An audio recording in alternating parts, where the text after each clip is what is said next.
Shalom. Selamat pagi. Tentunya selalu kita panjatkan syukur kepada Allah kita atas kasih karunia yang dianugerahkan bagi kita dalam Tuhan kita Yesus Kristus. Dan kami menyambut dengan sukacita kedatangan GBI Barigas Lumbung Tuayan Palangkaraya, Bapak Pendeta Kennedy SPRU STH dan tim dari GBI Barigas Lumbung Tuayan Palangkaraya. Kita masih dalam suasana memperingati, merayakan kematian Tuhan Yesus sebagai manusia untuk menebus kita dari dosa, dan kita juga mati untuk dosa kita. Kemudian pada hari Minggu kemarin kita juga memperingati dan merayakan kebangkitan Tuhan Yesus untuk keselamatan kita, seperti tema dari PGRI, Kristus bangkit membarui kemanusiaan kita. Dan kita akan beribadah memperingati semuanya itu dan memuji memuliakan nama Tuhan, menyembah Tuhan kita, mendengarkan pemberitaan firman Tuhan, memanjatkan doa-doa kita. Dan kami juga berterima kasih untuk GBI Barigas Tuayan bahwa mereka tentunya dalam rangka tadi kita memperingati dan merayakan kematian bangkitan Tuhan Yesus Kristus Paskah 5 tahun. Mereka akan membawa buah kasih untuk kita nanti dibagikan ketika selesai. Biarlah itu semua dalam bulan Tuhan. Kami selalu berdoa untuk para donatur, pihak-pihak yang peduli dengan Gereja Turunan Rupa, Gereja Turunan Rupa diberkati berkelimpahan menjadi saluran berkat dan tentunya untuk kemuliaan dan kemuliaan Tuhan. Dan setelah ini kami serahkan untuk pengantar mungkin memperkenalkan tim dan kita lanjut dengan ibadah kita. Terima kasih, Tuhan Yesus memberkati.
Dia bangkit menyelamatkan kita. Dia hidup untuk saudara dan saya. Amin. Puji Tuhan, saat ini kita berikan yang terbaik buat Allah kita. Mari kita siapkan hati kita.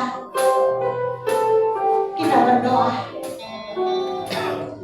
Bapa yang baik, Bapa di surga, Bapa yang kami sembah hanya di dalam nama Yesus Kristus yang berkuasa.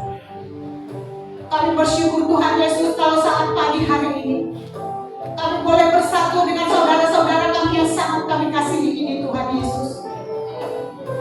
Terima kasih Bapa yang baik. Dan saat ini Tuhan Yesus, hanya satu Bapa kerinduan kami ingin memuji memuliakan Engkau. Penuhilah setiap hati kami Bapa. Penuhilah tempat ini dengan kuasa Roh Kudus-Mu. Kami tidak izinkan apapun itu bentuknya, segala kuasa jahat, kuasa kegelapan, tipu daya si iblis yang coba membuat hati kami tidak tenang, yang coba membuat hati kami tidak dapat sejahtera. Kami perintahkan Engkau keluar, hancur Engkau, tolak di dalam nama Yesus Kristus yang berkuasa. Terima kasih Tuhan. Terima kasih Yesus. Inilah kami bawa hidup kami di hadapan-Mu ya Kau. Hanya Kau Tuhan.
kita siapkan hati kita.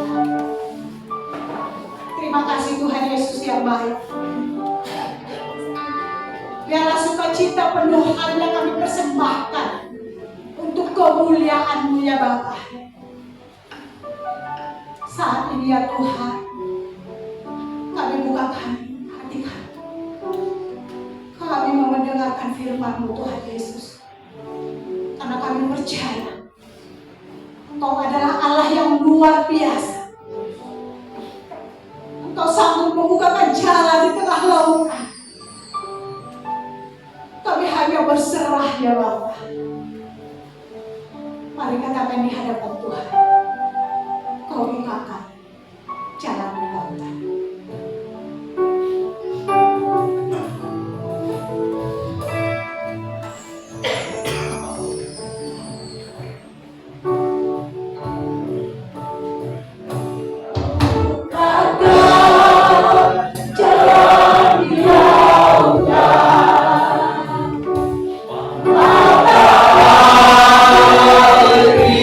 Para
Matius 27 ayat 50 sampai 53. Kita membacakan bersama-sama Bapak Ibu dan sekalian. Kita bersama-sama dari layar 3, 2, 1. Yesus berseru pula dengan suara nyaring, lalu menyerahkan nyawanya. Dan dikata, tabir bait suci terbelah dua, dari atas sampai ke bawah. Dan terjadilah gempa bumi dan bukit-bukit batu terbelah, dan kuburan-kuburan terbuka, dan banyak orang kudus yang telah meninggal bangkit. Dan sesudah kebangkitan Yesus, mereka keluar dari kubur, lalu masuk ke kota kudus dan menampakkan diri kepada banyak orang. Satu lagi, Matius 28 ayat 1 sampai 7. Matius 28 ayat 1 sampai 7. Ini tentang kebangkitan Tuhan Yesus. 3, 2, 1. Setelah hari Sabat lewat, menjelang menyisinya fajar pada hari pertama minggu itu, pergilah Maria Magdalena dan Maria yang lain menerima kubur itu. Maka terjadilah gempa bumi yang hebat, sebab seorang malaikat Tuhan turun dari langit dan datang ke batu itu dan menggulingkannya, lalu duduk di atasnya. wajahnya bagaikan kilat, dan pakaiannya putih bagaikan salju. Dan penjaga-penjaga itu taat dan menjadi seperti orang-orang mati. Akan tetapi malaikat berkata kepada perempuan-perempuan itu, janganlah kamu takut, sebab engkau mencari Yesus yang disalibkan itu. Ia tidak ada di sini, sebab dia telah bangkit, sama seperti yang dikatakannya. Mari, lihatlah tempat dia berbaring. Dan segeralah pergi dan katakanlah kepada murid-muridnya bahwa dia telah bangkit dari antara orang mati. Dia mendahului kamu ke Galilea. Di sana kamu akan melihat dia. Sesungguhnya aku telah mengatakannya kepadamu. Bapak Ibu Saudara terkasih dalam Tuhan kita ini, kematian dan kebangkitan kita Kristus membawa makna yang besar dalam kehidupan kita. Jadi bukan hanya sekedar dia mati dan bangkit begitu saja, tapi itu membawa makna yang luar biasa dalam kehidupan kita. Bagi orang percaya, bagi saudara dan saya. Tapi bagi orang lain, ya kematian Kristus itu menjadi tanpa arti bagi mereka. Kenapa? Karena mereka tidak percaya, mereka menolak. Dan Alkitab mencatat bahwa orang yang menolak tidak akan mendapat keselamatan. Firman Tuhan berkata dalam Yohanes 3:16, karena begitu besar kasih Allah akan dunia ini sehingga telah mengartikan anaknya yang tunggal, supaya orang yang percaya kepadanya tidak binasa, melainkan beroleh hidup yang kekal. Orang yang percaya, Bapak Ibu Saudara sekalian, kalau hanya sekedar percaya, kita mencatat iblis pun percaya. Nah, tetapi iblis itu percaya, tapi dia gemetar kalau Yakobus mencatat. Tapi saudara dan saya, kita adalah orang-orang yang bukan hanya percaya dalam mulut, tetapi kita adalah orang-orang yang percaya dari mulut dan juga dari hati kita. Amin. Kita adalah orang-orang yang percaya, mengaku dengan mulut, percaya dengan hati. Itulah orang yang percaya kepada firman Tuhan. Jadi bukan hanya sekedar kata-kata kita. Kalau hanya berkata, apakah kamu percaya Yesus? Ya mungkin orang-orang di luar sana berkata, oh iya saya percaya. Tapi yang dimaukan, yang dirindukan oleh Tuhan adalah bagaimana kepercayaan yang benar adalah percaya dengan mengaku dengan mulut, percaya dengan hati. Artinya segenap hidup kita percaya kepada Tuhan kita Yesus Kristus. Itulah yang jadi pengharapan. Itulah yang akan menikmati yang namanya makna daripada kematian dan kebangkitan Kristus. Orang yang sungguh-sungguh percaya. Sudahkah kita sungguh-sungguh percaya? Amin. Jadi jangan hanya kita mengaku Yesus, Tuhan Yesus Allah punya Tuhan. Kalau hanya begitu, kita mencatat bahwa iblis pun percaya, tapi dia berusaha. Tapi yang Tuhan inginkan dari setiap pribadi kita adalah kita mengaku dengan mulut kita dan hati kita percaya sendiri. Artinya kita libatkan seluruh kehidupan kita. Percaya kita bukan hanya perkataan. Amin. Bapak Ibu Saudara terkasih dalam Tuhan kita Yesus Kristus. Markus 6:16, siapa yang percaya dan dibaptis akan diselamatkan, tetapi siapa yang tidak percaya akan dihukum. Artinya bahwa orang yang percaya akan diselamatkan, orang yang percaya dan dibaptis artinya orang yang melakukan firman. Tapi orang yang tidak percaya, Alkitab mencatat dia akan dihukum. Artinya tidak ada posisi kita di tengah-tengah, tidak bisa. Atau posisi kita antara percaya dengan tidak percaya. Alkitab mencatat dalam Wahyu bahwa jangan kita menjadi suap-suap buku. Karena orang yang suap-suap buku akan dimuntah. Artinya kita harus dingin atau panas. Harus kita memilih benar-benar sungguh percaya atau tidak. Kalau tidak, kita mencatat dia akan mengalami kebinasaan. Jadi tidak ada pilihannya antara setengah separuh tidak. Kita harus memilih untuk percaya kepada sesungguh-sungguh. Amin. Jadi tidak boleh separuh. Makanya dalam pelayanan kita pada saat dia menjadi orang berkristen, orang percaya sungguh-sungguh lahir baru, kita akan melayani betul-betul Bapak Ibu sekalian. Jangan sampai kita orang Kristen, orang percaya ini kita masih menyimpan hal-hal yang lama. Hal-hal yang lama yang kita bawa dari nenek moyang kita dulu. Mungkin minyak, mungkin kayu-kayu, mungkin kayu. Kita orang Kristen, kita orang percaya tidak boleh lagi menyimpan hal yang demikian. Amin. Kalau kita masih menyimpan hal itu, artinya kita menduakan Tuhan. Artinya kita menaruh Tuhan itu menjadi cadangan. Nanti kalau Tuhan tidak sanggup, saya pakai yang satu ini. Tidak boleh demikian. Karena firman Tuhan berkata bahwa jangan ada padamu Allah lain di hadapan Tuhan. Jadi adalah Allah yang cemburu. Bagaimana kita bisa menghadapi kecemburuan Tuhan? Artinya kita harus betul-betul percaya percaya menyerahkan hidup kita, percaya dengan yang mengaku dengan mulut, percaya dengan hati. Itulah orang-orang percaya, itulah orang Kristen, bukan hanya sekedar mengaku dengan mulut. Amin. Alkitab mencatat Yohanes 3:18, barang siapa percaya kepadanya ia tidak akan dihukum. Barang siapa tidak percaya ia telah berada di bawah hukuman, sebab ia tidak percaya dalam nama Anak Tunggal Allah. Tidak ada keselamatan lain selain daripada Tuhan kita Yesus Kristus. Alkitab mencatat, akulah jalan dan kebenaran dan hidup. Tidak seorang pun dapat datang kepada Bapa kalau tidak melalui Aku. Artinya kalau hanya ada satu jalan, berarti tidak ada jalan lain. Kita percaya hanya satu jalan, amin. Yesus Kristuslah jalan keselamatan buat kita. Kalau ada jalan lain, tidak perlu kita merayakan Paskah. Kalau ada jalan lain, kita lewatnya jalan yang lain. Tetapi Alkitab mencatat bahwa Yesuslah, akulah jalan dan kebenaran dan hidup. Tidak seorang pun dapat datang kepada Bapa kalau tidak melalui Aku. Tidak ada seorang pun dapat datang kepada Bapa kalau tidak melalui Yesus. Kita rindu berjumpa dengan Bapa, amin. Amin. Percaya dengan Yesus. Barang siapa percaya kepadanya tidak akan dihukum. Barang siapa tidak percaya ia telah berada di bawah hukuman. Kalau tidak percaya pun dia sudah berada dalam hukuman.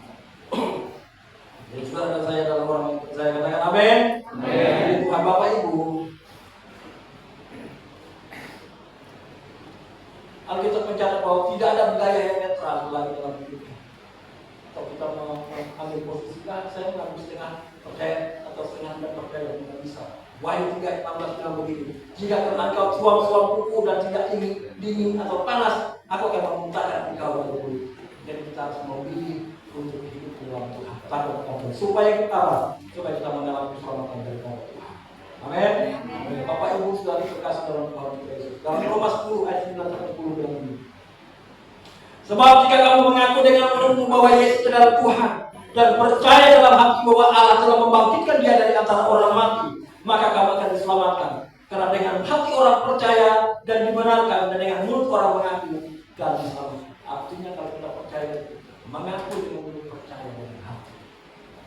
Jadi bukan hanya sekedar mengaku dengan mulut, tapi dengan hati. Kita boleh saja membohongi orang lain, tetapi Tuhan tidak bisa kita bohong. Tuhan tetap melihat hati kita. Kalau kita berkata Tuhan aku mengasihi kita, Dia yang lahir dari hati kita. Amin. Amin. Lahir dari sebuah hati yang sungguh-sungguh berserah kepada Tuhan. Dan orang yang hidupnya hatinya berserah kepada Tuhan tidak akan pernah kecewa apapun yang terjadi dalam kehidupannya. Tapi dia punya jaminan keselamatan itu Yesus Kristus. Amin. Itu Bapak Ibu. Bicara tentang kebangkitan Tuhan kita Yesus Kristus. Kalau kita baca ayat firman Tuhan tadi, bahwa pada saat itu mereka datang ke kuburan. Sedangkan Tuhan Yesus katakan, kita akan jumpa di Galilea. Ternyata Bapak Ibu saya renungkan. Tadinya pada saat Tuhan Yesus berkata kepada murid-muridnya, Dia berkata bahwa murid-murid, saya akan ditangkap, saya akan disalibkan, dan pada hari ketiga saya dibunuh dan saya akan mati. Dan pada hari ketiga saya akan bangkit. Lalu kita akan ketemu di Galilea. Nah Bapak Ibu, Dia memberikan pesan kepada murid-muridnya. Setelah hari ketiga daripada setelah kematiannya, mereka harus diumpahnya ke Galilea. Kenapa di Galilea? Ternyata Bapak Ibu sekalian saya baca dari Alkitab bahwa di Galilea lah Tuhan memilih memanggil murid-muridnya pertama kali. Baik Petrus, Yakobus, Yohanes, mereka itu adalah orang-orang Galilea. Tapi saudara tahu pada saat Tuhan Yesus ditangkap, Petrus menyangkal Dia. Bahkan murid-murid yang lain itu lari meraih sana kemana. Bahkan murid yang lain seperti Thomas, dia pun ragu-ragu apakah Yesus itu bangkit atau tidak. Tetapi Tuhan Yesus bangkit, Dia menyatakan dirinya kepada murid-muridnya. Artinya apa? Bahwa Dia mau memulihkan kehidupan semua murid-muridnya. Yang tadinya Petrus sudah menyangkal Dia. Tentu orang yang menyangkal itu Bapak Ibu sekalian, dia pasti merasa bersalah.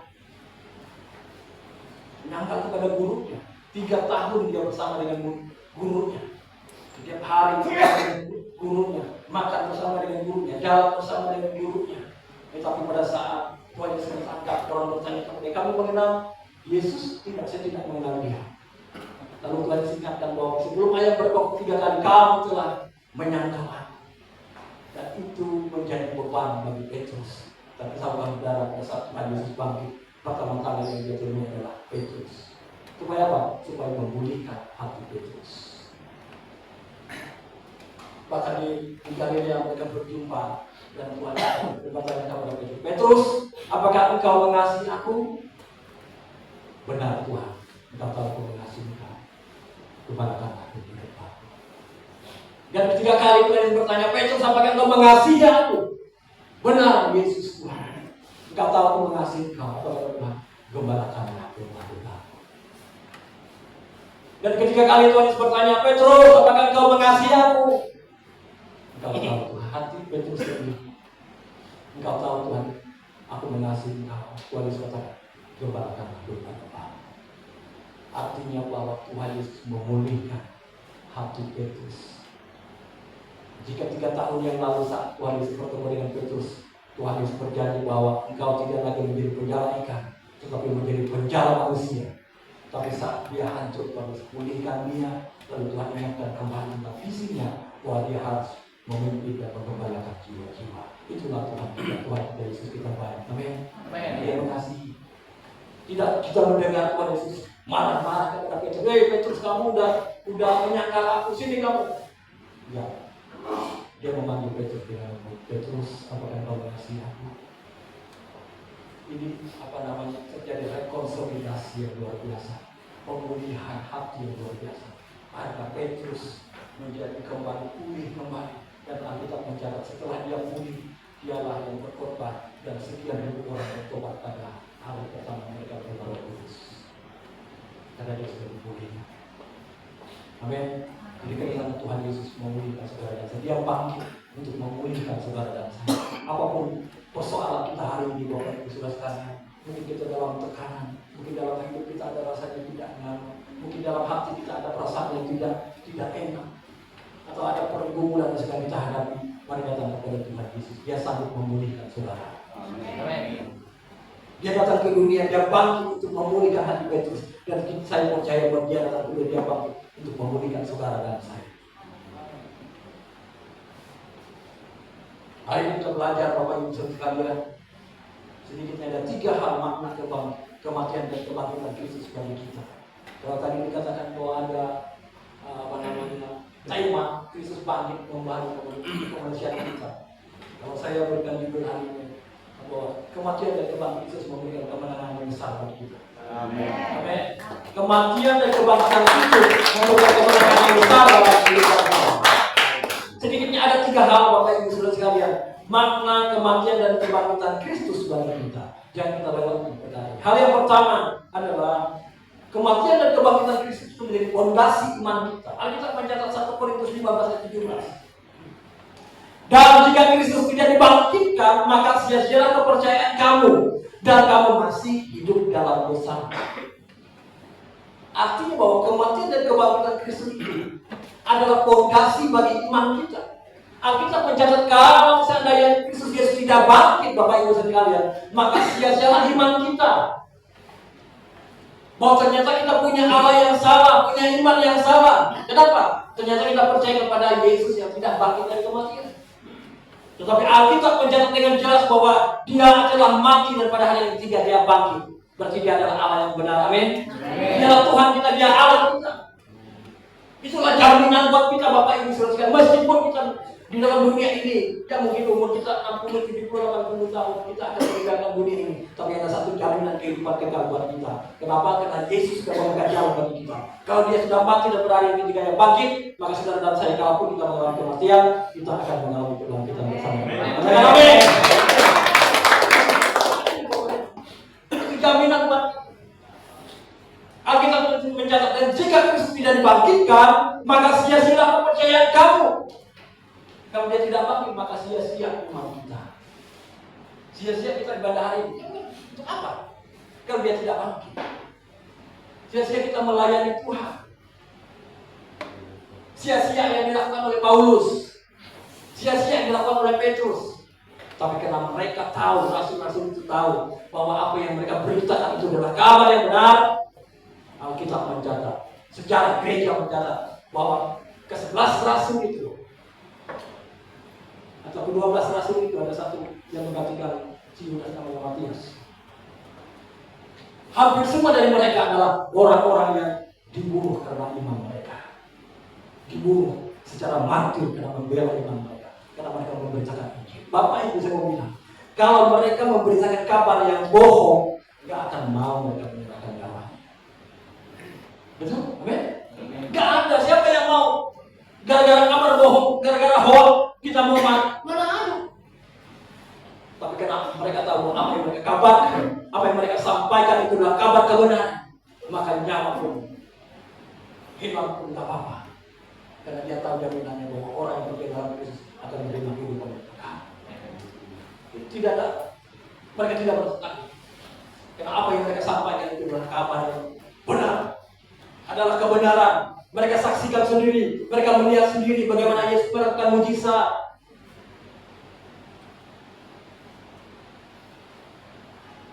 Kematian dan kebangkitan Kristus itu menjadi fondasi dasar bagi iman Kristen. Amin. Dasar fondasi bagi iman kita. Ini tidak boleh digeser. Makanya Paskah ini meski harus merayakan dengan begitu bersemangat harusnya, lebih daripada kelahiran. Kalau dia hanya lahir dan tidak mati dan bangkit, maka tetap sia-sia iman kita. Tapi yang benar adalah dia sudah datang ke dunia, mati dan bangkit pada hari ketiga. Amin. Itulah Tuhan kita Yesus Kristus. Bapak Ibu saudara sekalian, tanpa kematian dan kebangkitannya, maka kita hari ini sampai hari ini kita akan binasa. Alkitab mencatat bahwa semua manusia itu sudah berdosa dan hilang kemuliaan Allah. Roma 3:23. Artinya semua manusia itu harus mengalami penghukuman. Oleh sebab itu pada saat setelah Adam dan Hawa jatuh ke dalam dosa, masuk kepada zaman hukum Taurat, lalu kepada aturan-aturan bagaimana supaya menggambarkan penyelamatan itu. Karena Bapak Ibu baca di Alkitab bahwa pada saat itu ada aturan bahwa setiap orang yang ada di Israel harus membawa korban untuk menebus salahnya, untuk menebus dosanya yang dia harus persembahkan setahun sekali sesuai dengan status sosialnya. Dia bawa kambing, lembu, kambing, domba, sapi, burung merpati. Semua orang datang di sana untuk mempersembahkan korban penebus salahnya. Dan setiap orang yang membawa korban itu, dia harus menumpahkan tangan di atas korban yang dibawa. Lalu dia menumpahkan tangan di atas lembu sapinya, lalu lembu itu akan disembelih, darahnya tercurah. Artinya dosa orang itu tuh masuk kepada korban itu. Lalu darah itu dibawa untuk dipersembahkan kepada Allah sebagai korban penebusan. Dan Alkitab mencatat bahwa Allah tidak berkenan lagi kepada korban itu.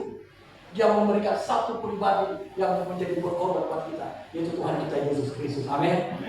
Dia yang sekali datang ke dunia ini, memberikan darahnya sendiri supaya saudara dan saya itu semua beroleh keselamatan. Jadi dia tidak mempersembahkan darah anak domba jantan, kambing jantan, berulang-ulang masuk ke dalam ruang Maha Kudus. Dia hanya sekali membawa darahnya sendiri untuk dipersembahkan supaya saudara dan saya beroleh keselamatan. Oleh pada saat itu, pada saat kematiannya kita mencatat tabir bait suci terbelah dua dari atas sampai ke bawah. Ya, coba kita lihat. Ini menggambarkan bahwa yang tadinya antara ruang kudus dan ruang Maha Kudus ada pemisah yang dipisahkan oleh tirai. Tapi pada saat kematian Kristus Yesus, Bapak Ibu sekalian, tirai itu terbelah dua dari atas sampai ke bawah. Dan yang saya baca bahwa tingginya tirai itu Bapak Ibu sekalian sekitar 40 hasta. 40 hasta itu kurang lebih 18 sampai 20 meter. Maka sangat mustahil itu kalau manusia yang merobeknya. Kalau manusia yang merobeknya, dia akan merobek dari bawah ke atas. Tapi Alkitab mencatat dengan jelas bahwa robekan itu dari atas sampai ke bawah. Artinya bahwa yang menghilangkan, yang menghapus pemisah itu adalah pekerjaan Allah kita. Amin. Adalah pekerjaan Tuhan kita. Supaya tidak ada lagi pemisah antara orang, antara golongan imam dengan golongan yang bukan imam. Saudara dan saya semua kita adalah orang-orang yang percaya kepada Yesus, punya kesempatan yang sama untuk datang kepada Yesus. Saudara dan saya adalah orang yang punya kesempatan yang sama untuk menyembah Tuhan. Tidak lagi melewati perantara. Kalau dulu bangsa Israel dia harus melewati perantara untuk masuk ke ruang Maha Kudus, untuk melewati imam besar sekali setahun. Itu pun kalau imamnya ada dosanya, maka pas dia masuk ruang Maha Kudus itu dia akan mati. Makanya Bapak Ibu, saat imam besar itu masuk ke ruang Maha Kudus, kakinya diikat, dan di pinggir jubahnya itu ada lonceng. Jadi kalau dia jalan keliling, pada saat bunyi itu nggak ada, maka orang tahu bahwa imam besar itu sudah mati di dalam. Jadi kita tarik. Itu betapa ruang Maha Kudus itu adalah ruang yang suci. Tapi kita bersyukur Bapak Ibu sekalian, kita sudah disucikan oleh darah Yesus. Amin. Kita sudah dikuduskan oleh darah Yesus. Sebetulnya kita lihat orang berdosa harus kayu, harus binasa, tidak layak masuk ke dalam ruang Maha Kudus kita. Tapi karena Yesus, karena Kristus sudah berkorban, menyerahkan nyawanya bagi kita, menebus kita, menggantikan kita, sehingga kita boleh layak di hadapan Bapa.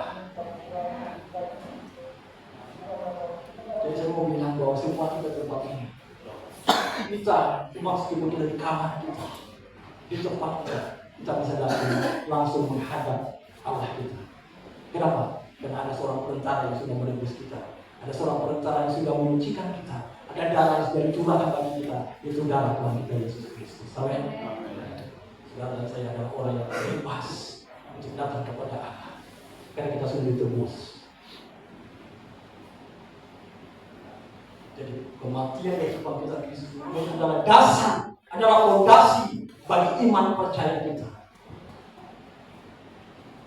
Lalu kita mencatat seandainya Kristus tidak bangkit, maka sia-sialah iman kita. Ternyata apa yang kita dengar itu adalah kabar bohong. Tetapi yang kita dengar ini adalah kabar kebenaran, kabar baik bahwa dia sudah mati dan pada hari yang ketiga dia bangkit. Dan 40 hari kemudian dia naik ke surga. Itulah Allah kita, Tuhan kita Yesus Kristus. Katakan amin. Jadi kemudian menyambut Tuhan kita. Kita patut bersyukur. Jadi hal yang pertama, kematian dan kebangkitan Kristus adalah fondasi bagi iman kita, dasar bagi iman kita. Hal yang kedua, kematian dan kebangkitan Kristus itu adalah supaya hidup kita bukan untuk kita lagi. Kalau kita mencatat 2 Korintus 5:15, dan Kristus telah mati untuk semua orang supaya mereka yang hidup tidak lagi hidup untuk dirinya sendiri, tetapi untuk Dia yang telah mati dan telah membangkitkan untuk mereka. Bapak Ibu saudara sekalian, kita ini sebetulnya adalah orang yang sudah tertawan.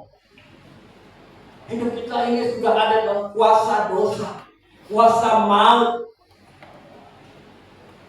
Semenjak kita lahir, bahkan semenjak kita dalam kandungan, Pemazmur katakan bahwa kita ini sudah ada dalam dosa,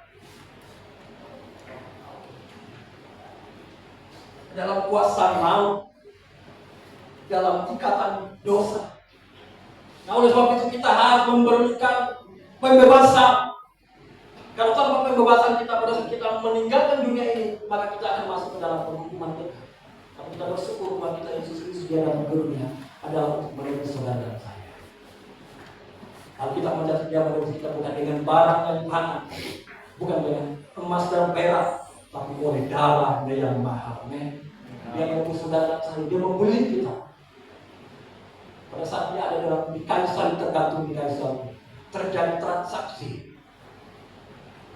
pertukaran. Seperti saudara dan saya yang tadinya ada dalam kuasa maut, saudara dan saya yang tadinya ada dalam kuasa dosa, saat dia ada di kayu salib, maka kita menjadi pertukaran. Dia yang menanggung semua akibat daripada ketidaktaatan kita.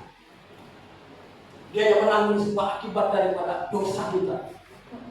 Bahkan Yesaya mencatat dalam Yesaya 53, coba kita baca sebentar.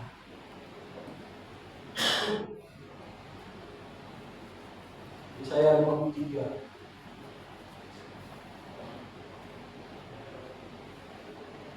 Boleh dibuka ini.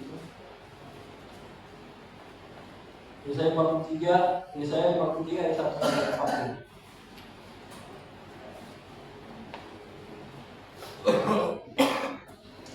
Siapakah yang percaya kepada berita yang kami dengar, dan kepada siapakah tangan kekuasaan Tuhan dinyatakan? Ayat 2. Sebagai tarung ia tumbuh di hadapan Tuhan, dan sebagai tunas dari tanah kering ia tidak tampak, dan semaraknya pun tidak ada, sehingga kita memandang dia dan rupa pun tidak sehingga kita menginginkannya. Ketiga, ia dihina dan dihindari orang, seorang yang penuh kesengsaraan dan yang biasa menderita kesakitan. Ia sangat dihina sehingga orang menutup mukanya terhadap dia, dan bagi kita pun ia tidak termasuk itu. Tetapi sesungguhnya penyakit kita lah yang ditanggungnya, dan kesengsaraan kita yang dipikulnya. Padahal kita mengira dia kena tulah, dipukul dan masalah. Itulah Tuhan kita Yesus. Inilah kitab Yesaya dibuatkan tentang Mesias yang akan datang. Dia akan datang ke dunia memikul semua dosa, memikul semua pelanggaran yang sudah kita lakukan, memikul segala pemberontakan yang sudah kita lakukan. Jadi kita bersyukur Bapak Ibu sekalian kita punya juru selamat. Amin. Nah, hal yang kedua dikatakan supaya kita hidup, kita bukan hidup kita lagi, tapi Kristus yang hidup di dalam kita. Kenapa? Karena kita ini sudah dibeli dengan harga yang harus dibayar. Artinya kalau kita sudah dibeli dari kuasa dosa, setelah kita dibeli dari kuasa maut, maka kita ini adalah menjadi milik Kristus. Makanya ada satu lagu katakan, hidupku bukanlah aku lagi, tapi Kristus dalamku. Artinya bahwa orang yang sudah ditebus, orang yang sudah dibeli, sepenuhnya adalah kita menjadi milik orang yang sudah membeli dan menebus kita. Siapakah dia? Tuhan kita Yesus Kristus. Amin. Dia sudah membeli saudara dan saya. Dia sudah melakukan pertukaran. Dia sudah melakukan transaksi. Dia beli saudara dan saya dari kuasa maut, dari kuasa dosa. Dan kita yang sudah dibeli harus tahu diri. Artinya bahwa kita adalah milik yang sudah membeli kita. Artinya saudara dan saya yang semua di tempat ini adalah milik Kristus. Katakan amin. Saya adalah milik Kristus. Katakan begitu. Saya adalah milik Kristus. Harus beli. Bukan milik yang lain lagi. Kalau kita milik yang lain, kita sudah punya jaminan keselamatan. Kalau kita sudah menjadi milik Kristus, maka kita mencatat pada saat waktu kita selesai di muka bumi, Alkitab berkata dia sendiri akan menjemput kita. Supaya di mana aku berada, kenapa Tuhan? Engkau pun berada, artinya kita akan bersama-sama dengan dia untuk selama-lamanya. Itulah jaminan bagi orang yang ada di dalam Kristus. Amin. Amin. Jadi hal yang kedua adalah pada saat kita menjadi orang percaya, bukan kita lagi, tapi Kristus yang hidup dalam kita. Kita adalah milik kepunyaan Kristus. Dalam milik kepunyaan Kristus, suka-suka Tuhan dalam hidup kita. Amin.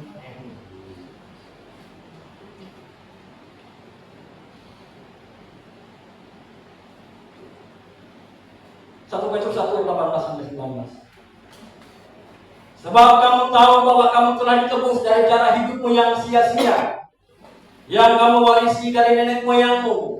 Itu bukan dengan barang yang fana, bukan pula dengan perak atau emas, melainkan dengan darahnya yang mahal, yaitu darah Kristus yang sama seperti darah anak domba yang tak berdosa dan tak bercacat. Jadi saudara dan saya semua adalah orang yang sudah ditebus dengan darah Kristus. Darah yang mahal, darah yang tanpa cacat dan celah. Jadi kalau kita sudah dibeli, berarti kita adalah milik kepunyaan Tuhan kita Yesus Kristus. Katakan amin. Selanjutnya Bapak Ibu sekalian, apa makna kematian dan kebangkitan Kristus bagi kita? Hal yang ketiga adalah supaya kita tidak mengalami maut. Lukas 16:19-21. Maaf. Roma 6:9-10. Karena kita tahu bahwa Kristus sebagai yang bangkit dari antara orang mati tidak mati lagi, maut tidak berkuasa lagi atas dia. Sebab kematiannya adalah kematian terhadap dosa satu kali dan untuk selama-lamanya, dan kehidupannya adalah kehidupan bagi Allah. Hal yang ketiga Bapak Ibu sekalian, kematian dan kebangkitan Kristus maknanya adalah supaya kita tidak mengalami maut. Apa itu maut Bapak Ibu sekalian? Maut ini bukan hanya sekedar kematian. Kalau bagi kita orang percaya, kematian itu adalah tubuh kita kembali kepada tanah, roh kita kembali kepada Allah. Saudara Bapak Ibu ingat pada saat Tuhan Yesus memberikan satu perumpamaan seorang Lazarus yang miskin dengan orang kaya. Lazarus yang miskin ini dari keturunan Abraham. Maksudnya keturunan Abraham itu orang yang hidup dalam Tuhan, hidup takut akan Tuhan, hidup dalam kebenaran. Itulah orang yang menjadi keturunan Abraham. Lalu apa yang terjadi dengan orang kaya ini? dia menderita kesakitan dalam nyala api. Dan nyala api yang dimaksud itu adalah dikatakan maut. Jadi Bapak Ibu, saat kita meninggal dunia ini, ada dua tempat yang ditempati oleh manusia. Yang pertama adalah Firdaus. Yang kedua adalah Hades. Hades itu bukan neraka, belum neraka. Nanti setelah penghakiman datang, itu lalu ada penghukuman kekal, itulah neraka, lautan api yang menyala. Tetapi yang dimaksud di sini sebelum penghakiman itu, tempat orang meninggal, kalau dia meninggal, kalau orang yang percaya kepada Kristus Yesus, maka dia akan bersama-sama masuk ke dalam Firdaus, seperti Lazarus tadi. Seperti ada seorang yang penjahat yang disalib di sebelah Yesus yang berkata bahwa, Guru, kalau engkau ingatlah aku. Kalau dia katakan pada saat ini juga akan ada bersama-sama dengan aku di alam Firdaus. Nah, ke situ tuh. Jadi orang percaya, orang yang dalam Kristus saat dia meninggal, dia akan dibawa ke tempat yang namanya Firdaus. Tetapi orang yang tidak percaya Yesus, menolak kebenaran, tidak takut akan Tuhan, maka dia akan masuk ke suatu tempat penghukuman yang namanya Hades, belum neraka. Nah, bahkan di situ pun orang kaya tadi itu menderita kesakitan begitu luar biasa. Kalau saudara dan saya bisa mencatat kita yang ada dalam Kristus terhindar dari maut itu. Amin. Pada Alkitab mencatat, dia tidak akan membiarkan orang kudusnya melihat kebinasaan. Pemazmur berkata. Artinya bahwa saudara dan saya ada dalam Tuhan kita Yesus Kristus, melihat pun tidak. Karena Tuhan Yesus menyediakan kita yang terbaik. Dia menyediakan kerajaannya, dia menyediakan Firdaus buat kita, dia menyediakan kehidupan yang kekal bagi saudara dan saya. Amin. Kita akan terhindar dari maut karena kematian dan kebangkitan Kristus. Seharusnya kita mengalami maut, karena upah dosa itu adalah maut.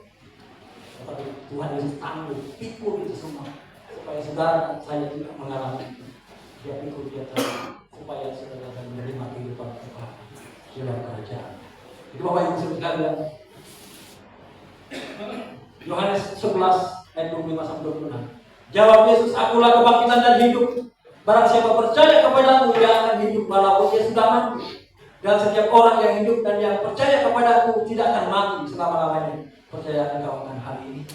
Jadi orang yang percaya kepada Tuhan Yesus, meskipun kita suatu saat akan mengalami kematian, tapi tidak akan mengalami kematian selama-lamanya. Pada saat sangkakala berbunyi, Tuhan Yesus datang kedua kali untuk menyuruh kita orang percaya, dan kita boleh masuk ke dalam sukacita di bumi, di langit baru, di bangga terbilang selamat. Amin.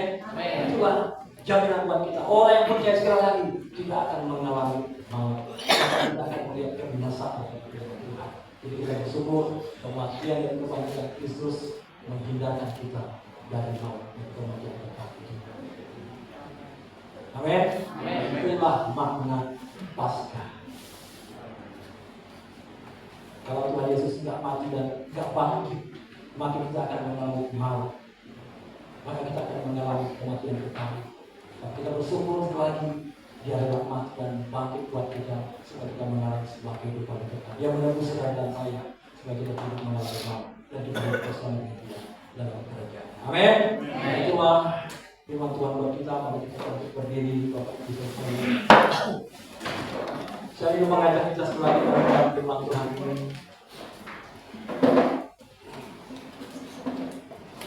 Kita bersyukur Bapak Ibu sekalian, kematian dan kebangkitan Kristus untuk keselamatan saudara dan saya. Mari kita renungkan Bapak Ibu sekalian. Seharusnya saudara dan saya yang dihukum karena dosa kita yang begitu besar. Seharusnya saudara dan saya yang harusnya binasa karena pelanggaran kita.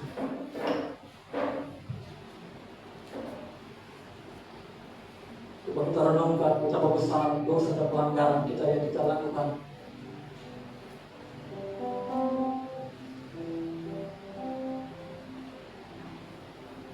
Tapi semua apa yang menjadi dosa dan pelanggaran kita itu ditimpakan kepada Dia. Dia yang memikul semua akibat daripada dosa kita.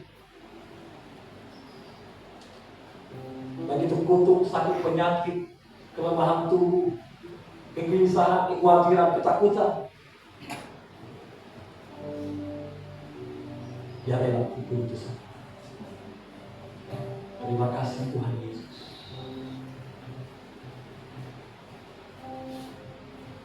Kalau dia berjalan tidak datang kepada Golgota, dia memikul kayu yang berat itu. Dia rela melakukan itu. Sebab yang isi hatinya adalah saudara dan saya.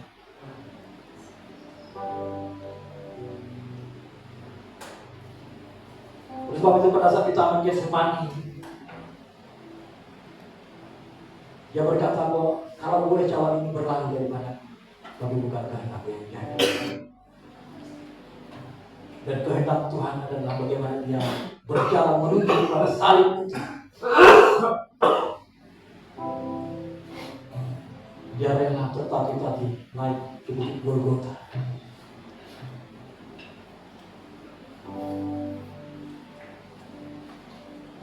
kurang 1 pukulan tubuhnya didera. Tubuhnya tercabik, darahnya tercurah. Dia rela. Alkitab mencatat seperti domba yang dibawa ke pembantaian. Padahal dia bisa memberontak, tapi dia tidak melakukannya. Karena dia harus tunduk dan taat kepada Bapa. Dia harus mati di kayu salib. Oleh sebab itu pada saat dia di kayu salib, sebelum dia menyerahkan nyawanya, sudah selesai. Artinya penebusan untuk pertukaran itu sudah selesai.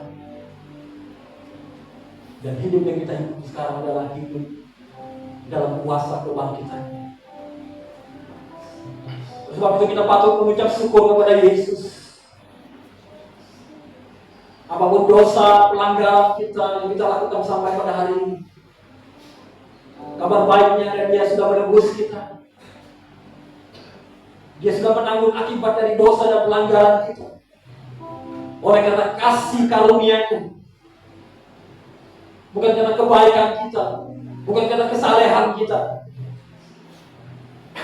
tapi karena anugerah-Nya yang begitu besar. Karena kasih karunia Tuhan yang begitu luar biasa yang dia berikan kepada kita, kita patut memuji semua. Kami bersyukur Tuhan Yesus untuk kematian dan kebangkitan. Haleluya, haleluya. Terima kasih Yesus.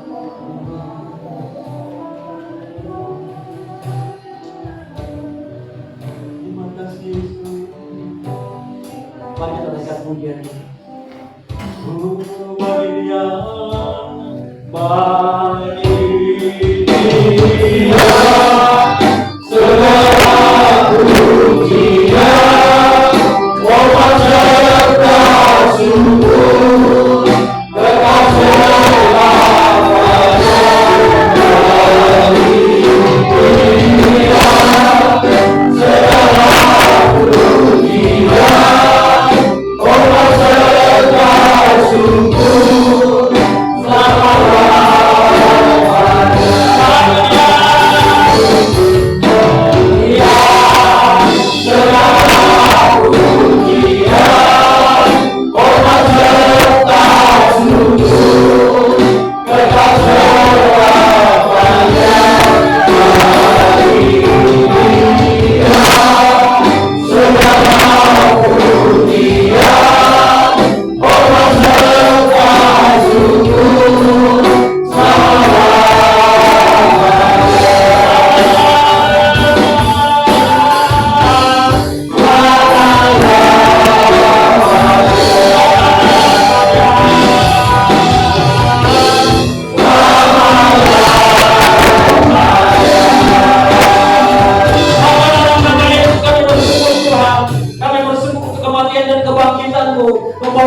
kami yang hadir hari ini ya Tuhan Yesus. Jika Kau dapat ada kegelisahan, ketakutan, kami percaya kebangkitan-Mu melepaskan kami dari segala ketakutan dan kegelisahan itu. Dan kami hidup dalam kuasa kebangkitan, kuasa kemenangan. Terima kasih Tuhan, diberkatilah setiap hamba-hamba-Mu, jemaat-Mu yang hadir pada saat pagi hari ini. Kami juga berdoa untuk memberkati rutan ini Tuhan, di tempat ini, baik itu dari para rutan, baik itu dari seluruh karyawan, pegawainya, semua diberkati oleh Tuhan. Pada semua Bapak yang ada di tempat ini, kami berdoa Tuhan yang kuatkan dan teguhkan dalam iman dan pengharapan mereka. Biar mereka menaruh pengharapan mereka kepada Kristus Yesus sebagai kekuatan dan penghiburan bagi mereka. Kami bersyukur Tuhan, kuatkan dan teguhkan mereka dalam iman dan pengharapan mereka. Kami bersyukur ya Tuhan Yesus untuk firman Tuhan yang kami dengar hari ini. Melalui kematian dan kebangkitan-Mu, kami memiliki kehidupan yang baru dalam Engkau. Terima kasih Tuhan Yesus, terpujilah Engkau Allah kami kekal selama-lamanya. Di dalam nama Tuhan Yesus kami berdoa dan bersyukur. Haleluya. Amin. Silakan duduk.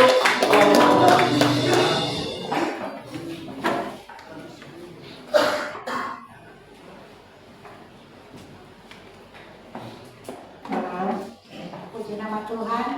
Yesus itu datang bukan buat orang-orang yang benar di dalam itu, tapi Yesus itu datang mencari orang-orang berdosa yang mau berbalik kepadanya. Amin. Kita semua, tapi jangan mengulangi lagi.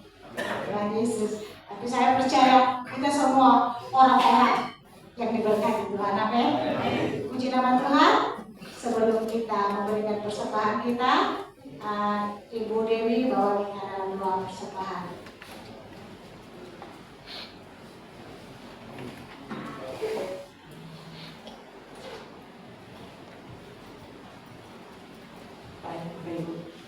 Kita bersatu dalam doa.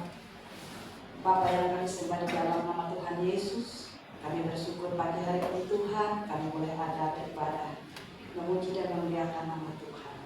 Karena kami tahu hanya Engkaulah yang Allah yang kami patut sembah dan patut kami puji. Terima kasih Bapa, terima kasih Tuhan Yesus, dan kami mau memberikan persembahan kami Tuhan. Engkau berkati tangan-tangan yang telah memberi persembahan ini, bahkan yang belum bisa memberi Tuhan, Engkau berkati di dalam nama Tuhan Yesus yang berkuasa. Terima kasih Bapa, kami serahkan persembahan kami ini untuk kepujian, kemuliaan, bahkan bisa dipergunakan untuk gereja-Mu di tempat ini di dalam nama Tuhan Yesus yang berkuasa. Terima kasih Bapa, dalam nama Tuhan Yesus kami berdoa, kami bersyukur. Kita sama-sama katakan amin. Puji nama Tuhan, sambil kantong persembahan diedarkan, kita angkat pujian kita bagi Tuhan sebab Dia hidup. Ada hari esok, anak Allah Yesus.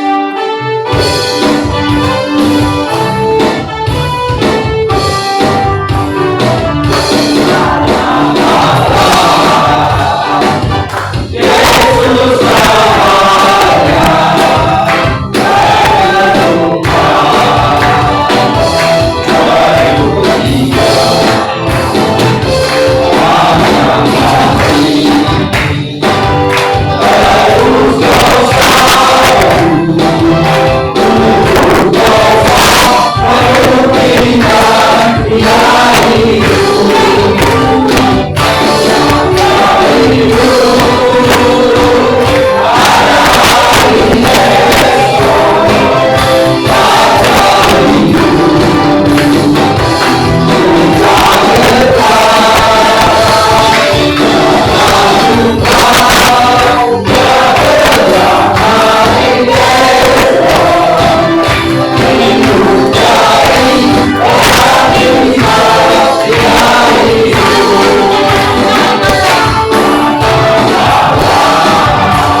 Ya Tuhan, tetap semangat dalam Tuhan, amin.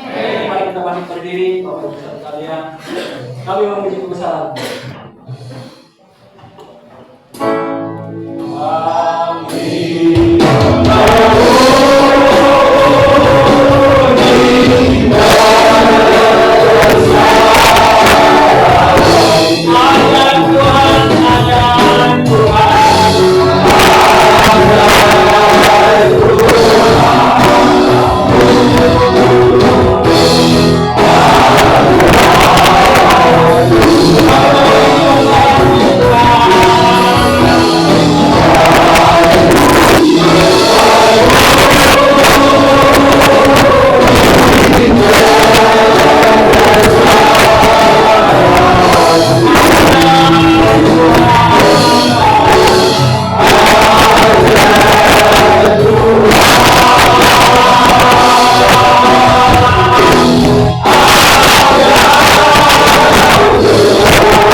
Menyertai ibadah kami dari awal pertengahan hingga akhirnya. Terus kami berdoa kuatkan dan teguhkan hamba-hamba-Mu yang ada hadir pada saat siang hari di tempat ini. Terima kasih Tuhan Yesus, berkati keluarga-keluarga, rumah tangga, anak, cucu, menantu semua diberkati oleh Tuhan. Terima kasih Bapak, kami percaya Tuhan Engkau memelihara kami. Kami percaya Engkau tidak pernah meninggalkan kami. Engkau yang menguatkan, meneguhkan kami. Bahkan Roh Kudus yang tetap menghibur kami untuk tetap hati kami berpaut hanya kepada Kristus. Terima kasih Tuhan, kuatkan dan teguhkan iman percaya kami dan semua jemaat yang ada di tempat ini. Terima kasih Bapak, terpujilah Engkau kami selamanya. Sebentar kami pulang ke rumah kami masing-masing. Kasih Tuhan menyertai kami. Mari Bapak Ibu angkat tangan dan terima berkat daripada Tuhan. Berkat anugerah kasih karunia damai dan sejahtera, berkat Abraham, Ishak dan Yakub mengalir berlimpah atas hidup kita. Diberkatilah kita di ladang, diberkatilah kita di kota, diberkatilah segala usaha pekerjaan dan pelayanan kita, diberkatilah anak-anak kita, studi anak-anak kita, lumbung-lumbung kita semua diberkati oleh Tuhan. Di dalam nama Bapa, Anak dan Roh Kudus, dalam nama Tuhan Yesus Kristus, kami berdoa, kami ucap syukur dan kami percaya. Sama-sama kita katakan amin. Selamat siang. Selamat hari Rabu. Tuhan Yesus berkati.